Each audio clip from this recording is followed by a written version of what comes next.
Hello my dear student, welcome to Anwar classes channel. Anwar classes के channel में आपका स्वागत है। और आज हम पढ़ेंगे जो लास्ट लेक्चर में हमारा इनकम्प्लीट था, लॉ ऑफ सप्लाई का exceptions. My dear student, let's now I want to tell you what is the meaning of exceptions. Exceptions का मतलब होता है माय डियर स्टूडेंट, जो चीजें लॉ ऑफ सप्लाई में काम नहीं करती है उसे कहते हैं exceptions to the law. Let's now we will see exception to the law of supply. First exception of the law of supply is, my dear student, agriculture goods. Second exception is urgent needs of cash. Third exceptions of law of supply is perishable goods. Fourth exception is rare goods, and fifth exception is labor supply. My dear student, first exceptions of law of supply is agriculture goods. You know, agriculture goods जो produce होते हैं उसके लिए एक particular season लगता है, बारिश लगती है और अच्छा क्लाइमेट रहेगा तो एग्रीकल्चर गुड्स प्रोड्यूस होंगे, नहीं तो नहीं होंगे माय डियर स्टूडेंट। तो इसलिए जब मौसम अच्छा रहेगा तो एग्रीकल्चर गुड्स प्रोड्यूस होंगे, नहीं तो नहीं होंगे। Even at high price in the market, their supply will be directly affected or not increased because agriculture goods directly depend on monsoon or season.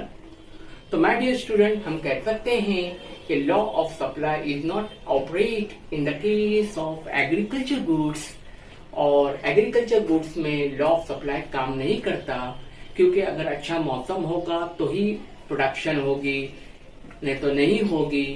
और प्राइस कितने भी मिले, जब अच्छा मौसम नहीं होगा तो एग्रीकल्चर गुड नहीं उग सकते हैं, प्रोड्यूस नहीं हो सकते हैं।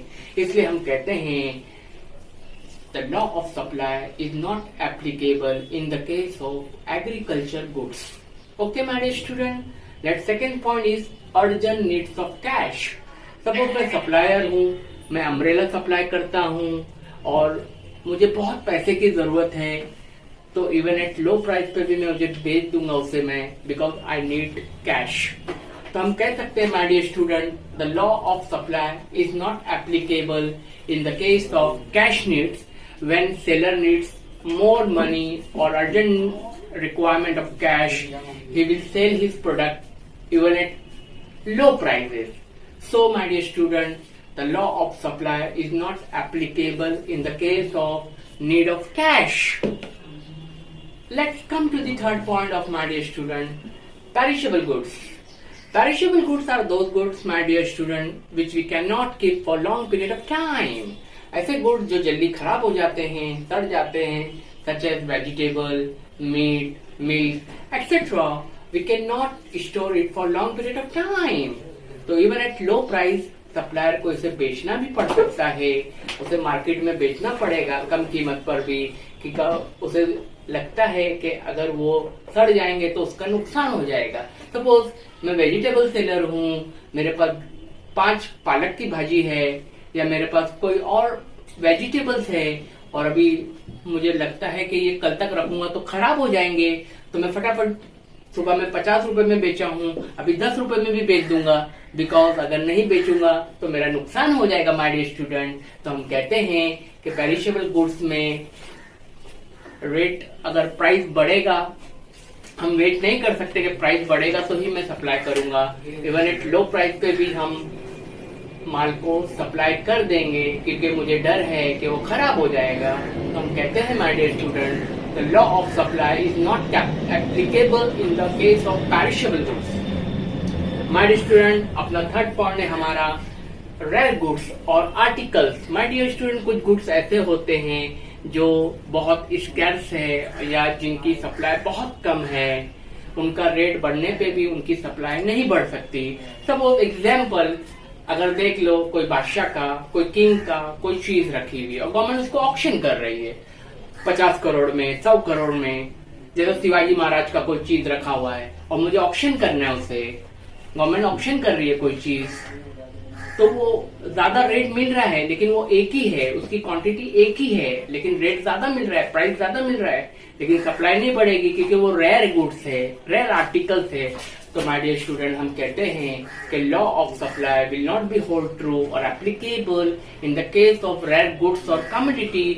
Okay my dear student, let's come to the last point, labor supply. My dear student, the law of supply is not hold true or functions in the case of labor supply. When wage rate increases, जब मजदूरी बढ़ती है labour की तो वो थोड़ा interest लेता है कि मुझे काम करना है, लेकिन as wage rate goes on और वेज रेट जब बढ़ते जाता है तो उसका इंटरेस्ट कम होता जाता है.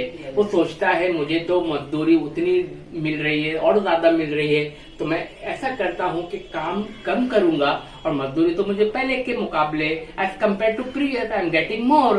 That's why in the case of labour supply when wage rate increases labor earns not increases, it decreases, my dear students. So that's why we say the law of supply will not be applicable or hold true in the case of labor supply. Okay my dear student, हमने देखा ये exception to the law of supply. There are agriculture goods, urgent needs of cash, perishable goods, rare goods, labor supply. My dear student, in this all we are not operate the law of supply or law of supply will not hold true.